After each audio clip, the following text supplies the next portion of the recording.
ಕ್ಷೇತ್ರದ ಅಭಿವೃದ್ಧಿಗೆ ಅಂಜಲಿ ನಿಂಬಾಳ್ಕರ್ ಕೊಡುಗೆ ಶೂನ್ಯ. ಅವರ ಮಾತು ಬರೀ ಸುಳ್ಳು ಸುಳ್ಳು ಅಂದ್ರು ಅರವಿಂದ್ ಪಾಟೀಲ್. ಹೌದು, ರಾಜ್ಯದಾದ್ಯಂತ ಲೋಕಸಭಾ ಚುನಾವಣೆ ಸಾಕಷ್ಟು ರಂಗೇರಿತು. ಹೈ ವೋಲ್ಟೇಜ್ ಕ್ಷೇತ್ರ ಉತ್ತರ ಕನ್ನಡ ಲೋಕಸಭಾ ಕ್ಷೇತ್ರದಲ್ಲಿ ಚುನಾವಣೆ ಕಾವು ತುಂಬಾನೇ ರಂಗೇರಿದೆ. ಇಂದು ಬಿಜೆಪಿ ಪಕ್ಷದ ವತಿಯಿಂದ ಶಾಸಕ ವಿಠ್ಠಲ್ ಹಲ್ಗೇಕರ್ ಅವರ ನೇತೃತ್ವದಲ್ಲಿ ಖಾನಾಪುರದಲ್ಲಿ ನಡೆದ ಖಾನಾಪುರ ಮಂಡಳದ ಬೂತ್ ಮಟ್ಟದ ಕಾರ್ಯಕರ್ತರ ಸಮಾವೇಶವು ಅದ್ಧೂರಿಯಾಗಿ ನಡೆದಿದ್ದು ಅಪಾರವಾದ ಕಾರ್ಯಕರ್ತರು ಭಾಗವಹಿಸಿದ್ರು. ಈ ಕಾರ್ಯಕ್ರಮದಲ್ಲಿ ಬಿಜೆಪಿ ಲೋಕಸಭಾ ಅಭ್ಯರ್ಥಿ ವಿಶ್ವೇಶ್ವರ ಹೆಗಡೆ ಕಾಗೇರಿ, ಶಾಸಕ ವಿಠ್ಠಲ್ ಹಲ್ಗೇಕರ್, ಮಹಾಂತೇಶ ಕವಟಗಿಮಠ, ಜೆಡಿಎಸ್ ಮುಖಂಡ ನಾಸೀರ್ ಭಗವಾನ್, ಸಂಜಯ್ ಕುಬಲ್ ಹಾಗೂ ಮಹಿಳಾ ಮುಖಂಡೆ ಧನಶ್ರೀ ಸರ್ದೇಸಾಯಿ, ಬಾಬುರಾವ್ ದೇಸಾಯಿ ಸೇರಿದಂತೆ ಹಲವರು ಮುಖಂಡರು ಭಾಗವಹಿಸಿ ಮಾತನಾಡಿದರು. ಈ ಸಂದರ್ಭದಲ್ಲಿ ನಮ್ಮ ನ್ಯೂಸ್ ಸಮೂಹದ ರಾಜ್ಯ ಉಪ ಸಂಪಾದಕ ಬಸವರಾಜು ನಡೆಸಿದ ಸಂದರ್ಶನದಲ್ಲಿ ಮಾತನಾಡಿದ ಮಾಜಿ ಶಾಸಕ ಅರವಿಂದ್ ಪಾಟೀಲ್, ಖಾನಾಪುರ ಕ್ಷೇತ್ರದ ಅಭಿವೃದ್ಧಿ ಕೈ ಅಭ್ಯರ್ಥಿ ಅಂಜಲಿ ನಿಂಬಾಳ್ಕರ್ ಕೊಡುಗೆ ಶೂನ್ಯ ಎಂದು ವಾಗ್ದಾಳಿ ನಡೆಸಿದ್ದಾರೆ. ಸರ್ ನಮಸ್ಕಾರ. ಹೇಳಿ ಸರ್, ಒಂದ್ ರೀತಿ ನರೇಂದ್ರ ಮೋದಿ ಅವ್ರನ್ನ 3ನೇ ಬಾರಿಗೆ ಪ್ರಧಾನಿ ಮಾಡ್ಲಿಕ್ಕೆ ಮತ್ತೆ ಕಾಗೇರಿ ಅವ್ರನ್ನ ಗೆಲ್ಸಕ್ಕೆ ಸಾಕಷ್ಟು ಪಣ ತೊಟ್ಟಿದ್ದೀರಾ. ನಿಜವಾಗ್ಲು ಅದನ್ನ ಇದ್ರಾಗೇನು ಎರಡನೇ ಮಾತಿಲ್ಲ. ನಮ್ಮ ಕ್ಯಾನ್ರಾ ಲೋಕಸಭಾ ಅಭ್ಯರ್ಥಿ ಆದಂಥ ವಿಶ್ವೇಶ್ವರ ಹೆಗಡೆ ಕಾಗೇರಿ ಅವರು ಅತಿ ಪ್ರಾಮಾಣಿಕರು, ಅಜಾತ್ ಶತ್ರು ಅವರು. ಮತ್ತು ಅವ್ರು ಶಿಕ್ಷಣ ಮಂತ್ರಿ ಇದ್ದಂಥ ಸಂದರ್ಭದಲ್ಲಿ ನಮ್ಮ ಖಾನಾಪುರ ತಾಲೂಕಿಗೆ ಅವ್ರ ಕೊಡುಗೆ ಭಾಳಷ್ಟಿದೆ. ಭಾಳಷ್ಟು ಪ್ರೈವೇಟ್ ಸ್ಕೂಲ್ಗಳಿಗೆ ಅನುದಾನವನ್ನು ಕೊಟ್ಟು ಅವ್ರಿಗೆ ಶಿಕ್ಷಕರಿಗೆ ಸುಮಾರು ವರ್ಷಗಟ್ಟಲೆ ಪಗಾರ ಇರಾಕಿಲ್ಲ. ಅವ್ರ ಪಗಾರ ತಗೊಂಡು ತನ್ನ ಇದನ್ನು ಮಾಡಿ ನಮ್ಮ ವಿದ್ಯಾರ್ಥಿಗಳಿಗೆ ಶಿಕ್ಷಣ ಕೊಡುವಂಥ ಕೆಲಸನೂ ಆಯಿತು. ಮತ್ತು ಆ ಸಂದರ್ಭದಲ್ಲಿ ಭಾಳ ಶಾಲೆಗಳಿಗೆ ಅನುದಾನವನ್ನು ಕೊಟ್ಟು ಚಲೋ ಕಟ್ಟಡವನ್ನು ಕೊಡುವಂಥ ಕೆಲಸನೂ ಸಹಿತ ಅವ್ರು ಮಾಡಿದ್ದಾರೆ. ಮತ್ತು ಕಾಗೇರಿ ಅವರು ನಮ್ಮ ತಾಲೂಕಾಗೆ ಏನು ಹೊಸಬರು ಅಂತ ಅಲ್ಲ, ಅವರು ಮೊದಲಿಂದ ಒಂದು ಸಂಘ ಪರಿವಾರದಿಂದ ಬಂದಂಥವ್ರು. ಕರ್ಕಿಯವರು MP ಇಲೆಕ್ಷನ್ ನಿಂತಿದ್ರು. ಆ ಸಂದರ್ಭದಾಗ ನಮ್ಮ ಇಡೀ ತಾಲೂಕಾ ಪ್ರತಿಯೊಂದು ಹಳ್ಳಿಗೆ ಅವ್ರ ಸಂಪರ್ಕವನ್ನು ಮಾಡಿ ಕರ್ಕೆ ಅವರಿಗೆ ಗೆಲ್ಲಿಸುವಂಥ ಕೆಲಸ ಆವಾಗ ಸಹಿತ ಮಾಡಿದ್ದಾರೆ.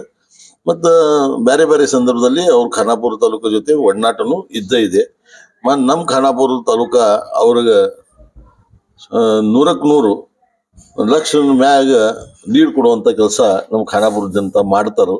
ಮತ್ತು ಇವತ್ತು ನಡೆದಂಥ ಸಭೆ, ನಮ್ಮ ಬೂತ್ ಮಟ್ಟದ ಸಭೆ ಏನಿತ್ತು, ಆ ಸಭೆಯಲ್ಲಿ ಎಲ್ಲರೂ ಪಣವನ್ನು ತೊಟ್ಟಿದ್ದಾರೆ. ಮತ್ತು ಮುಂದಿನ ದಿನಮಾನ 7ನೇ ತಾರೀಕು ಮಟ್ಟ ನಾವು ಪ್ರತಿಯೊಂದು ಹಳ್ಳಿಗೆ ಪ್ರತಿಯೊಬ್ಬ ಜನರಿಗೆ ಹೋಗಿ ಅವರ ಮನವಿಯನ್ನು ಮಾಡಿ ಯಾಕೆ ನರೇಂದ್ರ ಮೋದಿ ಅವರು ಪ್ರಧಾನಿ ಆಗಬೇಕು ಮತ್ತು ಈ ಕ್ಷೇತ್ರದ ಕಾಗೇರಿಯನ್ನು ಯಾಕೆ ಗೆಲ್ಲಿಸಬೇಕು ಅನ್ನೋವಂಥ ಎಲ್ಲವನ್ನು ಹೇಳಿ ಹೆಚ್ಚು ಬಿಟ್ಟಿಡುವಂಥ ಕೆಲಸ ನಾವು ಮಾಡ್ತೀವಿ. ಸರ್, ಈಗ ಮಾಜಿ ಶಾಸಕರಾಗಿರ್ತಕ್ಕಂಥ ಅಂಜಲಿ ನಿಂಬಾಳ್ಕರ್ ಅವರು ನಿಮ್ಮ ಎದುರಾಳಿ, ವಿಶೇಷವಾಗಿ ಕೈಯಿಂದ ಸ್ಪರ್ಧೆ ಮಾಡಿದ್ದಾರೆ. ವಿಶೇಷವಾಗಿ ಸಾಕಷ್ಟು ಒಂದ್ ರೀತಿ ಉತ್ತರ ಕನ್ನಡ ಲೋಕಸಭಾ 5 ಜನ ಒಂದ್ ರೀತಿ ಕಾಂಗ್ರೆಸ್ MLA ಇದ್ದಾರೆ, ಪ್ಲಸ್ ಒಂದು ಹೆಬ್ಬಾರವರು ಸಹ ಒಂದ್ ರೀತಿ ಕಾಂಗ್ರೆಸ್ಗೆ ಸಪೋರ್ಟ್ ಮಾಡೋ ಪರಿಸ್ಥಿತಿ ಇದೆ. 2 ಜನ MLA ಮತ್ತೆ ನಿಮ್ಮಂತ ಸಾಕಷ್ಟು ಮಾಜಿ ಶಾಸಕರಿದ್ದಾರೆ. ಯಾವ ರೀತಿ ಸಾಧ್ಯನಾ ಈಗ ಅವ್ರಿಗೆ ಟಕ್ಕರ್ ಕೊಡೋದಕ್ಕೆ? ನೋಡಿ, ಕಿತ್ತೂರು ಕ್ಷೇತ್ರದಾಗ ಕಾಂಗ್ರೆಸ್ MLA ಇದ್ದಾರೆ. ನಮ್ಮ MLA ಅಲ್ಲಿ ಬರೀ 2,500 ಹೋಟ್ಲೆ ಸೋತಿದ್ದಾರೆ. ನಮ್ಮ ರೂಪಾನಾಯ್ಕ್ ಅವರು ಸಹಿತ 2,000 ಸೋತಿದ್ದಾರೆ. ಕಾಗೇರಿ ಅವರು ಸ್ವತಃ ಅವರು ಸಹಿತ ಅತಿ ಕಡಿಮೆ ಲೀಡ್ಲೆ ಸೋತಿದ್ದಾರೆ. ಭಟ್ಕಳದಲ್ಲಿ ಸಹಿತ ಅದೇ ಥರ ಸಂದರ್ಭ ಎಲ್ಲೆಲ್ಲ ಕ್ಯಾಂಡಿಡೇಟ್ಗಳು ಏನು ಸಾವಿರಾರು ಗಂಟ್ಲೆ ಡಿಫರೆನ್ಸ್ಲಿ ಯಾರು ಸೋತಿಲ್ಲ. ಮತ್ತು ನಮ್ಮ ತಾಲೂಕದಾಗ ನಾನು ಸಹಿತ ಹಿಂದಿನ ಬಾರಿ MES ಶಾಸಕನಾಗಿ ಇದ್ದೆ. ಈಗಾಗಲೇ ಒಂದು ಸುಮಾರು 2.5 ವರ್ಷ ಆಯಿತು ನಾ BJPಗೆ ಸೇರ್ಪಡೆ ಆಗಿದ್ದೀನಿ. ನಮ್ಮ ಮರಾಠಿ ಜನ ಏನು ನಮ್ಮ ಕನ್ನಡ ಲೋಕ ಕ್ಷೇತ್ರದಾಗ ಅದಾರಲ್ಲ, ಅವರೆಲ್ಲರೂ ಹಿಂದುತ್ವವಾದಿ ಜನರು. ನಮ್ಮ ಕ್ಷೇತ್ರದಾಗ ಕಳೆದ 30 ವರ್ಷ ಇತಿಹಾಸ ಇದೆ. MES ಇದ್ರೂ ಸಹಿತ ಕಾರವಾರಕ್ಕೆ ಸಹಿತ MES ಇತ್ತು. 30 ವರ್ಷದಿಂದ ಕಾರವಾರಕ್ಕೆ ಸಹಿತ MES ಇತ್ತು. ಅಲ್ಲಿ ಸಹಿತ ನಮ್ಮ MLA ಕ್ಯಾಂಡಿಡೇಟ್ ನಿಲ್ತಿತ್ತು. ಆದರೂ ಸಹಿತ ಲೋಕಸಭೆಗೆ ಭಾರತೀಯ ಜನತಾ ಪಕ್ಷಕ್ಕೆ ಹಿಂದುತ್ವವನ್ನು ನಂಬಿಕೊಂಡ ವೋಟ್ ಮಾಡುವಂಥ ಜನ ನಮ್ಮಲ್ಲಿ ಅದಾರ. ಈ ಬಾರಿ ಸಹಿತ ಇವರು ಹೇಳ್ತಾರೆ ಕ್ಯಾಂಡಿಡೇಟ್ ಮರಾಠ ಇದೆ ಖಾನಾಪುರ, ಅವ್ರು ಖಾನಾಪುರದವ್ರದ್ದು ಮೂಲದ ಅಲ್ಲೇ ಅಲ್ಲ, ನಮ್ಮ ರಾಜ್ಯದವ್ರೂ ಅಲ್ಲ. ಅವರು ಎಲ್ಲಿಂದ ಬಂದ ಒಂದು ಸಂದರ್ಭದಾಗ ನಮ್ಮಲ್ಲಿ MESದಾಗ ಒಡಕಾಯಿತು. ನನಗೆ 27,800 ವೋಟ್ ಬಿತ್ತು. ನಮ್ಮ ಅಪೋಸಿಟ್ ಅಂದ್ರೆ ನಮ್ಮ MS ನಾವು ಮತ್ತೊಬ್ಬ ನಿಂತಿದ್ದವ ಅವರು 17,000 ವೋಟ್ ಬಿತ್ತು. ಆ 2 ಕೂಡಿದ ಕ್ಲಬ್ ಮಾಡಿದ್ರೆ ಎಷ್ಟಾಯ್ತು? 44,000 ಮಟ್ಟ ಮ್ಯಾಗ ಆಯ್ತು. ಇವ್ರು ಆರಿಸಿ ಬಂದಿದ್ದು 37,000. ಅವಾಗ ಮತ್ತು ನಮ್ಮ ತಾಲೂಕದಾಗ ಯಾವತ್ತೂ ರೊಕ್ಕದ ರಾಜಕಾರಣ ಯಾವತ್ತೂ ನಡೀಲಿಲ್ಲ. ಇವ್ರು ಬಂದ ಯಾವ ಥರ ರೊಕ್ಕ ಕೊಟ್ಟರು, ಎಲ್ಲಿಂದ ರೊಕ್ಕ ಕೊಟ್ಟರು, ಎಲ್ಲಿಂದ ರೊಕ್ಕ ಬಂತು, ಎಲ್ಲಿಂದ ಬ್ಯಾಗ್ ಬಂತು, ಎಲ್ಲಿಂದ ಯಾರ್ಯಾರು ಕೊಟ್ಟರು ಅನ್ನೋಂಥ ಅವರ ಬ್ಯಾಗ್ ಮ್ಯಾಗ ಬರ್ಸಿದ್ರು ಎಲ್ಲಿಂದ ಬಂದಿತ್ತು ಬ್ಯಾಗ್ ಅಂತ ಅನ್ನೋದು. ಅದು ಎಲ್ಲ ನಮ್ಮ ಜನತೆಗೆ ಐತಿ. ಮತ್ತು ಇನ್ನೂ 30 ದಿವಸ ಅದಾವು. ಇಡೀ ಕ್ಷೇತ್ರ ತುಂಬ ಎಲ್ಲ ಜನರಿಗೆ ಹೇಳುವಂಥ ಕೆಲಸ ನಾವು ಮುಂದಿನ ದಿನದಾಗ ಮಾಡ್ತೀವಿ. ಈಗ ಒಬ್ಬ ಅಂಜಲಿ ನಿಂಬಾಳ್ಕರ್, ವಿಶೇಷವಾಗಿ ಬಿಜೆಪಿ, ನೀವು ಸಾಕಷ್ಟು ಶಾಸಕರು, ಮಾಜಿ ಶಾಸಕರು ಮತ್ತೆ JDS ಅವರು ಸಪೋರ್ಟ್ ಮಾಡಿದ್ದಾರೆ, ಸಾಕಷ್ಟು ಇದಾಗಿದ್ದಾರೆ. ಎಲ್ಲ ಒಂದ್ ಕಡೆ ಗ್ಯಾರಂಟಿ ಭಾಗ್ಯಗಳು ವರ್ಸಸ್ ಹಿಂದುತ್ವನ ಈ ಬಾರಿ ನಿಮ್ಮ ಚುನಾವಣೆ? ಗ್ಯಾರಂಟಿ ಭಾಗ್ಯದ ಏನ್ ಪರಿಣಾಮ ಆಗಿದೆ ಅನ್ನುವಂತ ಮುಂದಿನ ದಿನದಾಗ ಈ ಚುನಾವಣೆ ಆದ ನಂತರ ಗೊತ್ತಾಗುತ್ತೆ. ಅದ್ರ ಬಗ್ಗೆ ನಾ ಏನು ಮಾತಾಡಂಗಿಲ್ಲ. ಆ ಗ್ಯಾರಂಟಿ ಎಷ್ಟು ದಿನ ತಡೀತಿದೆ, ಎಷ್ಟು ದಿನ ಇದಾಗ್ತೈತೆ ಅನ್ನೋಂಥ ಅದು ಸಹಿತ ಮುಂದಿನ ದಿನದಾಗ ಗೊತ್ತಾಗುತ್ತೆ. ಆ ಗ್ಯಾರಂಟಿ ಯೋಜನೆದಿಂದ ಜನರಿಗೆ ಏನ್ ಆಗ್ತಾ ಇದೆ ಅನ್ನುವಂಥ ಜನನ ಮತದಾನ ಮಾಡಿ ಉತ್ತರವನ್ನು ಕೊಡುವಂಥ ಕೆಲಸ ಮಾಡ್ತಾರೆ. ಇವ್ರೇನು ಇಲ್ಲಿ ಹೇಳ್ತಾ ಇದ್ದಾರಲ್ಲ, ನಮ್ಮ ಅಭ್ಯರ್ಥಿ, ಕಾಂಗ್ರೆಸ್ ಅಭ್ಯರ್ಥಿ, ಖಾನಾಪುರ ಕ್ಷೇತ್ರವನ್ನು ಅಭಿವೃದ್ಧಿ ಭಾಳ ಮಾಡಿದ್ದೀನಿ, ಇಂತಿಂಥ ಕೆಲಸ ಮಾಡಿದ್ದೀನಿ, ಅದನ್ನು ಯಾವಾಗ ಮಾಡಿದ್ದೀರಿ, ಎಲ್ಲಿ ಮಾಡಿದ್ದೀರಿ, ಯಾವಾಗ ಮಾಡಿ, ಈ ಸಭೆಯಲ್ಲಿ ತಾವು ಸಹಿತ ಇದ್ರಿ, ಅಲ್ಲಿ ನಾವು ಓಪನ್ ಆಗಿ ಹೇಳಿದ್ದೀರಿ, ಓಪನ್ ಆಗಿ ಮಾತಾಡಿದ್ದೀವಿ ಅಂತ ಏನಾರ ಚಾಲೆಂಜ್ ಇದ್ರೆ ಎಲ್ಲಿ ಕರೀತಾರೆ ಎಲ್ಲಿ ಬಂದ ಹೇಳುವಂಥ ಕೆಲಸನ ಮಾಡ್ತೀವಿ. ಅದ್ರಾಗ ಎರಡನೇ ಮಾತೇನಿಲ್ಲ. ನಮ್ಮಲ್ಲಿ ಯಾವುದೂ ಅಭಿವೃದ್ಧಿ ಆಗಿಲ್ಲ, ಯಾವುದೇ ಕೆಲಸನೂ ಆಗಿಲ್ಲ. ಅವ್ರು ಹೇಳ್ತಿದ್ರು ಖಾನಾಪುರ ಕ್ಷೇತ್ರ 70 ವರ್ಷದಲ್ಲಿ ಏನಾಗಿಲ್ಲ ಅಂತ, ಇದು ಮಾಡ್ತೀನಿ ಅದು ಮಾಡ್ತೀನಿ ಅಂತ ಏನೂ ಆಗಿಲ್ಲ. ಅದು ಮಾಡೋದು ಬಿಟ್ರೆ ನಮ್ಮ ತಾಲೂಕಾ 70 ವರ್ಷ ಮತ್ತೆ ಹಿಂದೆ ಹೋಗಿದೆ, ಹೊರತಾಗಿ ಏನೇನು ಕೆಲಸ ಅಲ್ಲಿ ಆಗಿಲ್ಲ. ಈಗ ಬಸ್ ಸ್ಟ್ಯಾಂಡ್ ಅವ್ರು ಹೇಳ್ತಾರೆ, ನಾ ಶಾಸಕ ಇದ್ದಾಗ, ಅವಾಗ ಕಾಂಗ್ರೆಸ್ ಗೌರ್ಮೆಂಟ್ ಇದ್ದಾಗ 2ನೇ ಫೇಸ್ದಾಗ ಸ್ಯಾಂಕ್ಷನ್ ಮಾಡಿದ್ದು ನಾ MLA ಇದ್ದಾಗ, ಅದನ್ನು ಈಗ ಪೂರ್ಣತಗೊಳಿಸಿದ್ದೆ. ಈಗ ನಮ್ಮ MLA ಅವರು ಓಪನ್ ಮಾಡ್ತಾರೆ. ಮಲ್ಟಿ ಸ್ಪೆಷಾಲಿಟಿ ಹಾಸ್ಪಿಟಲ್ ಅಂತ ಹೇಳ್ತಾರೆ, ಅವರು ಒಬ್ರು ಡಾಕ್ಟರ್ ಅಂತ ಹೇಳ್ತಾರೆ. ಅವ್ರು ಒಂದು ಮಲ್ಟಿ ಸ್ಪೆಷಾಲಿಟಿ ಅದಕ್ಕೆ ಅಂತಾರೆ ಅನ್ನೋದು ಅವ್ರಿಗೆ ಗೊತ್ತಾಗ್ಬೇಕಲ್ಲ, ಹೌದಿಲ್ಲ? ಮಲ್ಟಿ ಸ್ಪೆಷಾಲಿಟಿ ಯಾರಿಗೆ ಅಂತಾರೆ? ಅದನ್ನ ಹೆಣ್ಮಕ್ಕಳಿಗೆ ಹೆರಿಗೆ ಸಂಬಂಧ ಮಾಡಿದ್ದು, ಅದನ್ನು ಕೇಂದ್ರ ಸರ್ಕಾರ ಮತ್ತು ರಾಜ್ಯ ಸರ್ಕಾರ ಕೂಡಿ ಇದನ್ನು ಮಾಡಿದ್ದು ಆಸ್ಪತ್ರೆ. ಯಾವ್ದು ನೀರಾವರಿ ಯೋಜನೆ ಮಾಡಿದಾರೋ ಏನಿಲ್ಲ.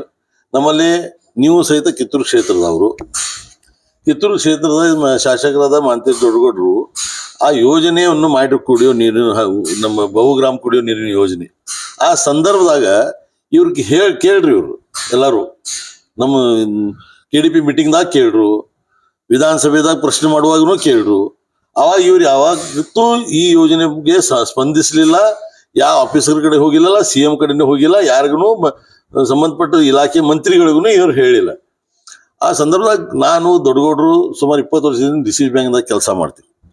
ನಾವು ಒಳ್ಳೆ ಸ್ನೇಹಿತರು ಅದೇವು. ನಾ MS ಇದ್ರು ಸಹಿತ ಅವಾಗ ನಾ MS ದಾಗ ಇದ್ರು ಸಹಿತ ನಮ್ ದೋಸ್ತಿ ಇತ್ತು. ಅವ್ರನ್ನ ಹೇಳಿ ಇಷ್ಟೆಲ್ಲ ಯೋಜನೆ ಇದ್ದಾಗ ಬೊಮ್ಮಾಯಿ ಸಾಹೇಬ್ರು ನಮ್ ಕ್ಲೋಸ್ ಇದ್ರು, ನೀರಾವರಿ ಸಚಿವರು ಇದ್ರು. ಅವಾಗ ಲಕ್ಷ್ಮಣ್ ಸವದಿ ಅವರು ಸಹಿತ ನಮ್ಮ BJP ಪಾರ್ಟಿಯಾಗಿದ್ರು. ಅವ್ರು ಎಲ್ಲಾರು ಹೇಳಿ ನಮ್ಮ ಹೊಳಿ ಎಲ್ಲಾರು ಇಡೀ ಹುಬ್ಳಿ ಮತ್ತೆ ಎಲ್ಲಾರು ನೀರು ಎಲ್ಲಾರು ಕೊಡ್ಬೇಕು, ಇಲ್ಲ ಅಂತ ಅಲ್ಲ. ನಮ್ಮ ತಾಲೂಕಾಗ ಲಾಭ ಆಗವಲ್ಲಾಗೈತಿ, ಅದಕ್ಕೆ ನಮ್ಮ ತಾಲೂಕಾ ಹಳ್ಳಿನೂ ಅದ್ರಾಗ ಸೇರಿಸ್ರಿ ಅಂತ ಹೇಳಿ ಅದು ಯೋಜನೆ ಇತ್ತು. ಅದಕ್ಕೆ ಇವ್ರು ಮಾಜಿ ಶಾಸಕರು ಏನು ಕಾಂಗ್ರೆಸ್ ಅಭ್ಯರ್ಥಿ ಈಗ ಲೋಕಸಭಾ ಆಗ್ಯಾರಲ್ಲ, ಅವ್ರು ಯಾವತ್ತೂ ಸ್ಪಂದಿಸಲಿಲ್ಲ. ಅವ್ರಿಗೆ ಅದನ್ನು ಗೊತ್ತೂ ಸಹಿತಿಲ್ಲ, ಅವ್ರು ಸ್ಯಾಂಕ್ಷನ್ ಆಗಿದ್ದು ಸಹಿತ ಗೊತ್ತಿಲ್ಲ. ನಾನು ಸ್ವತಃ ನನ್ನ ಕಡೆ ಡೇಟ್ ಐತಿ, ಯಾವ ಡೇಟ್ಗೆ ಅದನ್ನು ಆರ್ಡರ್ ಬಂತು, ಯಾವ ಡೇಟ್ಗೆ ಅದನ್ನು ನಾ ಕಳ್ಸಿದ್ದೀನಿ, ನಾ ಕಳ್ಸಿದ ನಂತರ ಬಂದು ಮತ್ತೆ ನಾನೇ ಮಾಡಿನ ಅಂತ ಹೇಳಿ ಕಳ್ಸಕ್ಕಂತಾರೆ. ಅವ್ರ ಜನಕರ್ತ ಇಷ್ಟು ವಿಶ್ವಾಸ ಇದ್ರ, ಅವ್ರು ಮಾಡ್ಯಾರ ಅಂತ ವಿಶ್ವಾಸ ಇದ್ರ, ಯಾವುದೇ ದೇವಸ್ಥಾನದಾಗ ನಾ ಬರ್ತೀನಿ, ಇದಕ್ಕೆ ನಾ ಪ್ರಮಾಣ ಕೊಡ್ತೀನಿ, ನಾ ದೊಡ್ಡಗೌಡ್ರನ್ನ ಕರೆಸ್ತೀನಿ, ಅವರು ಸಹಿತ ಹೇಳ್ತಾರೆ ಯಥಾಸ್ಥಿತಿ ಏನು ಅನ್ನೋದು ಅವರು ಹೇಳ್ತಾರೆ. ಸುಮ್ಮನೆ ಸುಳ್ಳು ಎಲ್ಲ ಆಶ್ವಾಸನೆ ಕೊಡೋದು, ಇದನ್ನ ಮಾಡಿನಿ ಅದನ್ನ ಮಾಡಿ ಅಂತ ಹೇಳಿ ಅಲ್ಲಿ ಜನರಿಗೆ ಖಾನಾಪುರ ಗೊತ್ತಿಲ್ಲ, ಖಾನಾಪುರ ಜನರಿಗೆ ಅಲ್ಲಿ ಗೊತ್ತಿಲ್ಲ ಅಂತ ಅನ್ನೋದು ಅವ್ರಿಗೆ ಗೊತ್ತಿದೆ. ಯಾವುದು ಸುಳ್ಳು ಮಾತಾಡೋದು ಅಂತ ಅವ್ರ ಮೊದ್ಲಿಂದ ಅಭ್ಯಾಸ ಇದೆ, ಸುಳ್ಳು ಮಾತಾಡೋದು ಅವ್ರ ಮೊದ್ಲಿಂದ ಅಭ್ಯಾಸ ಇದೆ. ಅದನ್ನ ಮಾತಾಡಿದ್ರೆ ಈಗ ನಮ್ಮ ತಾಲೂಕು ಜನರಿಗೆ ಗೊತ್ತೈತಿ. ನಾವೇನು ಲೀಡ್ ಕೊಟ್ಟಿದೀವೋ ಅದಕ್ಕಿಂತ ಹೆಚ್ಚು ಲೀಡ್ ಕೊಡುವಂತ ಕೆಲಸ ನಮ್ಮ ಖಾನಾಪುರ ತಾಲೂಕಾ ಜನತಾ ಮಾಡ್ತಾರಂತ ಅನ್ನುವಂಥ ವಿಶ್ವಾಸ ನನ್ನಲ್ಲಿದೆ.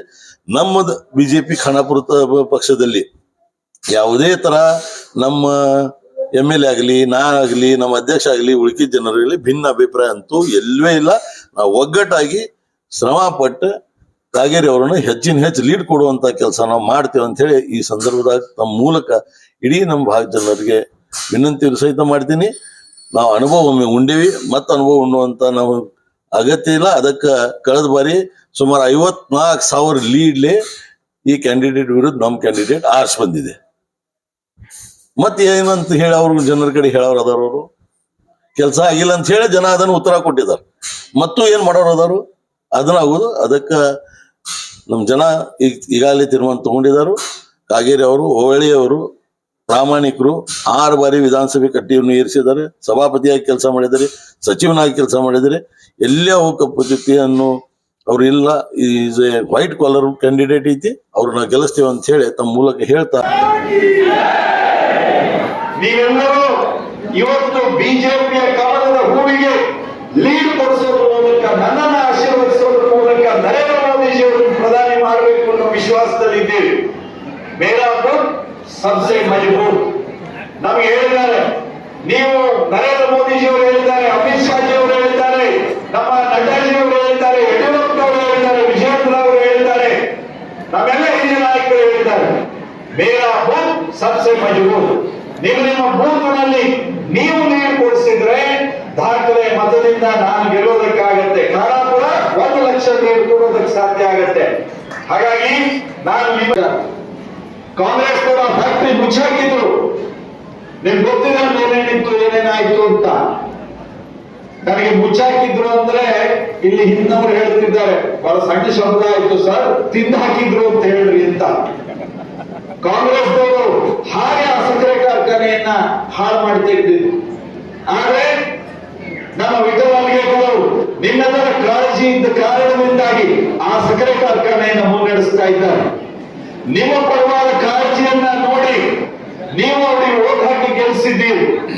ಇದನ್ನ ನೋಡೋದಕ್ಕೆ ಆಗದೇ ಇರುವಂತ ಕಾಂಗ್ರೆಸ್ಸಿನ ನಾಯಕರು ಯಾರು ಇಲ್ಲಿ ಕಾಂಗ್ರೆಸ್ನ ಅಭ್ಯರ್ಥಿ ಆಗ್ತಾ ಇದ್ದಾರೋ ಅವರು ಆ ಫ್ಯಾಕ್ಟರಿಯನ್ನು ನಿಲ್ಲಿಸಬೇಕು, ವಿಠಲರಿಗೆ ತೊಂದರೆ ಕೊಡಬೇಕು ಅಂತ ಇಲ್ಲ ಸಲ್ಲದ ಆರೋಪವನ್ನ ಮಾಡಿ ನೀವು ಮತ ಹಾಕಿರಲಿಲ್ಲ ವಿಠಲರಿಗೆ, ಬಿಜೆಪಿಗೆ ಆ ಸೇವೆಯನ್ನು ತೀರಿಸಿಕೊಳ್ಳುವಂತ ಪ್ರಯತ್ನವನ್ನು ಮಾಡ್ತಾ ಇದ್ದಾರೆ. ನಾವು ರೈತ ಸಮುದಾಯದವರು, ನಾವು ಖಾನಾಪುರದವರು ಹೇಳೋಣ, ನಮಗೆ ನಾಸೀರ್ ಭಗವಾನ್ ಅವರ ಸಕ್ಕರೆ ಕಾರ್ಖಾನೆನೂ ಶುರುವಾಗಬೇಕು. ವಿಠಲರಿಗೆ ಈಗ ನಡೆಸ್ತಾ ಇರುವಂತ ಕಾರ್ಖಾನೆ ಯಾರಾದ್ರೂ ಮುಟ್ಟೋದಕ್ಕೆ ಬಂದ್ರೆ ಖಾನಾಪುರದ ರೈತರು ನಾವು ಸುಮ್ಮನೆ ಇರೋದಿಲ್ಲ ಅನ್ನುವಂತ ಸಂದೇಶವನ್ನು ನಾವು ಕೊಡಬೇಕಾಗಿದೆ. ರೈತರ ಜೀವ ಕಾರ್ಖಾನೆ, ಕಿತ್ತೂರು ಕಾರ್ಖಾನೆ ಸ್ಥಿತಿಗತಿಗಳು ನನಗೆ ಗೊತ್ತಿದೆ. ನಾವು ಎಲ್ಲಿಗೆ ಹೋಗ್ಬೇಕು? ನಾವು ಖಾನಾಪುರದ ಸಕ್ಕರೆ ಕಾರ್ಖಾನೆಯನ್ನು ಚೆನ್ನಾಗಿ ಇಟ್ಕೊಳ್ಬೇಕು. ವಿಠಲರಿಗೆ ಅವರು ಮಾಡ್ತಾ ಇರೋ ಒಂದು ರೈತ ಪರವಾದ ಕೆಲಸಕ್ಕೆ ನಾವು ಸಪೋರ್ಟ್ ಮಾಡಬೇಕು. ವಿಠಲರೇಖರವರು ನಿಮಗೆ ಗೊತ್ತಿದೆ, ಅವರು ಈ ಶಾಂತಿನಿಕೇತನ ಪಬ್ಲಿಕ್ ಸ್ಕೂಲ್ ಎಷ್ಟು ಚೆನ್ನಾಗಿ ನಡೆಸ್ತಾ ಇದ್ದಾರೆ ಅಂತ, ಸಾವಿರಾರು ವಿದ್ಯಾರ್ಥಿಗಳಿಗೆ ಶಿಕ್ಷಣ ಕೊಡ್ತಿದ್ದಾರೆ. ಅದರ ಜೊತೆಯಲ್ಲಿ ಶ್ರೀ ಮಹಾಲಕ್ಷ್ಮಿ ಅಷ್ಟೇ ಅಲ್ಲ, ನನಗೆ ನಿಮ್ಮ ಒಂದು ಸ್ಪಂದನೆಯನ್ನು ನೋಡಿದಾಗ ನಮ್ಮ ಉತ್ತರ ಕನ್ನಡ ಜಿಲ್ಲೆ ಕಿತ್ತೂರು ಖಾನಾಪುರವನ್ನು ಒಳಗೊಂಡು ಕ್ಷೇತ್ರದಲ್ಲಿ ನಾವು ಕಳೆದ ಬಾರಿಗೆ 4,70,000 ಹೆಚ್ಚು ಮತದಿಂದ ಗೆದ್ದಿದ್ವಿ. ಈಗ ಈ ಒಂದು ವಿಜಯೋತ್ಸವದ ಮಾನಸಿಕತೆಯಿಂದ ಉತ್ಸಾಹದಲ್ಲಿ ನೀವು ಭಾಗಿಯಾಗಿರುವುದನ್ನ ನೋಡಿದಾಗ ಆ ದಾಖಲೆಯನ್ನ ಮೀರಿ ನಮ್ಮ ಕ್ಷೇತ್ರದಲ್ಲಿ ನಾವು ಗೆಲುವಾಗುತ್ತೆ. ಖಾನಾಪುರದಲ್ಲಿ 1 ಲಕ್ಷಕ್ಕಿಂತ ನೀವು ಹೆಚ್ಚು ಲೀಡನ್ನ ಕೊಟ್ಟಿರುವಂತಹ ವಿಶ್ವಾಸ, ನಿಮ್ಮ ವಿಶ್ವಾಸ ನನಗೆ ಕಾಣ್ತಾ ಇದೆ. ನಿಮ್ಮೆಲ್ಲರ ಆಶೀರ್ವಾದದಿಂದ ನಾನು ನಿಮ್ಮ ಪ್ರತಿನಿಧಿಯಾಗಿ, ಸಂಸದನಾಗಿ, ಖಾನಾಪುರದ ಧ್ವನಿಯಾಗಿ, ಉತ್ತರ ಕನ್ನಡ ಜಿಲ್ಲಾ ಲೋಕಸಭಾ ಕ್ಷೇತ್ರದ ಧ್ವನಿಯಾಗಿ ನಾನು ನರೇಂದ್ರ ಮೋದಿಜಿ ಅವರ ಜೊತೆಗೆ ಇರುತ್ತೇನೆ. ನಿಮ್ಮ ಧ್ವನಿಯಾಗಿ ನಾನು ಅಲ್ಲಿ ಇರುತ್ತೇನೆ, ಖಾನಾಪುರದವನಾಗಿ ಇರುತ್ತೇನೆ ಅಂತ ನಾನು ಈ ಸಂದರ್ಭದಲ್ಲಿ ಹೇಳೋದಕ್ಕೆ ಬಯಸ್ತಾ ಇದ್ದೇನೆ. ನನಗೆ ಬಹಳ ಆಶ್ಚರ್ಯ ಆಯಿತು. ಯಾಕೆಂದ್ರೆ नाळे बेळगे आद्रे युगादी हब्ब हिंदूಗಳ तुम्ही मोठं करून इथलं मराठी जात दाखवून मराठा म्हणून या ठिकाणी खोटं सांगून इथं मराठी खूप आहे मराठी महिला आहेत. मराठी महिला उभं राहा. भविष्यामध्ये 33% रिझर्वेशन आहे. तुमच्यातल्या महिला तयार व्हा. पुढचा आमदार महिला होणार आहे. लक्षात घ्या. अशा आमदाराला, अशा खासदाराला तुम्ही इथं घेऊ नका. बाहेर जेवून बसणाऱ्यांना, बाहेरच्या नाही तुम्ही इथं या ठिकाणी ठरा देऊ नका. लक्षात ठेवा. त्यांचा एक व्हिडिओ प्रसिद्ध झालाय मराठीमध्ये कोल्हापूरची सून माजी मुख्यमंत्र्यांची भाची, मोठेपणा गाजून खरी पितळ उघड झालाय. कुठली आहेत ती? बघितला व्हिडिओ आलाय कुणाची? माजी मुख्यमंत्री शंकरराव चव्हाण यांची सून आणि भाची आणि अशोक चव्हाणची आणि कोल्हापूरची सून असा एक व्हिडिओ प्रसिद्ध झालाय मोठेपणासाठी. ती व्यक्ती आज इथं बघा आमच्या बेळगावमध्ये एक नुसती बाजूचा बसलाय तर त्याला आमचा नव्हे म्हणालाय. आणि कोल्हापूरचा म्हणलं तर चालतंय. मला हल्ल्यावाल्या लोकांना इथे माध्यमातून सांगावं असं वाटतंय. हल्ल्यावाला सुद्धा आमचे मराठे आहेत. आमचा सुद्धा त्यांच्याशी संपर्क आहे. लक्षात ठेवा. हल्ल्यावाला आहेत, मुंडगोटला आहेत, भटकाळला आहेत. सगळ्यांना मी आवाहन करतो, तुमच्यातला कोणी मराठा बसा, पुढे प्रतिनिधी घ्या, कुठल्याही पक्षातून घ्या. आम्ही तुम्हाला त्याच्याशी सपोर्ट करतो. अशा बाहेरच्याला आम्ही सपोर्ट करणार नाही. ते बी तोडण्यासाठी म्हणून तुम्ही तर 54,000 म्हणजे 92,000 मतं दिलाय. मी मोठा म्हणून दिला नाही. ब्युरो रिपोर्ट बसवराजू, राज्य उपसंपादक, Bharatvaibhav news, Khanapur. Thanks for watching. Read, discuss and debate with editor Dr. Yan Prashant Rao. Wanted reporters in print, digital and visual media for Bharat Vaibhav Daily Newspaper, BV News Channel and BV Fast Web News from all the talukas of Karnataka. If interested, send your